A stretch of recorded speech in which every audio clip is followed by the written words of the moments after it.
बच्चों, आज का जो हमारा टॉपिक है वो है हरित क्रांति। अगर हम लोग हरित क्रांति की बात करें तो सबसे पहले ये जानना जरूरी है कि हरित क्रांति की ज़रूरत क्यों पड़ी भारत में या विश्व में। तो इसके लिए हमें 1966 के आसपास देखना होगा, जब भारत में लगभग 1962 में भारत चाइना का युद्ध हुआ। उसके बाद 65 आते आते भारत में काफ़ी भारी अकाल पड़ गया, अनाज की काफ़ी कमी हो गई और उस स्तर पे पैदावार भी कम होने लगी जिस स्तर पे पैदावार होनी चाहिए थी। तो ये देखा गया उस समय के जो भारत के प्रधानमंत्री थे डॉक्टर लाल बहादुर शास्त्री जी, और उसके बाद कार्यवाहक प्रधानमंत्री बने थे गुलजारी लाल नंदा जी। तो उन्होंने ये महसूस किया कि भारत में अनाज की काफ़ी कमी है, जिसको देखते हुए उन्होंने उस समय के कृषि वैज्ञानिक MS स्वामीनाथन, जिनको हरित क्रांति का जनक कहा जाता है भारत में, उनको लेकर के एक कमेटी का गठन किया और उस कमेटी के गठन के उपरांत उस पर यह कार्य किया गया कि भारत में फसलों को पैदावार कैसे बढ़ाया जाए।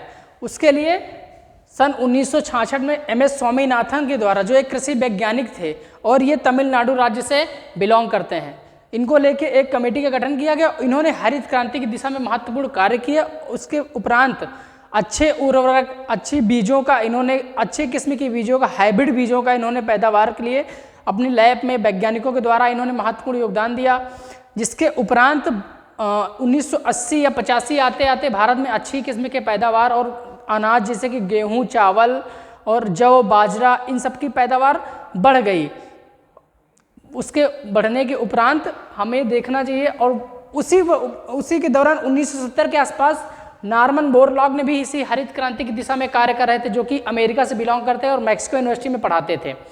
तो ये देखा गया कि नॉर्मन बोरलॉग को 1970 में नोबेल प्राइज़ भी दिया गया है। आप लोग ध्यान दीजिएगा, ये विश्व में काम कर रहे थे हरित क्रांति के लिए और MS स्वामीनाथन भारत में कार्य कर रहे थे हरित क्रांति के लिए। तो हरित क्रांति के लिए बेसिकली ये है कि एक ये अनाज उत्पादन से संबंधित ये एक योजना थी, जिसको काफ़ी बढ़ चढ़ के भारतीयों ने हिस्सा लिया और उस समय की तत्कालीन सरकारों ने भी इस पर बहुत बड़ा योगदान दिया है।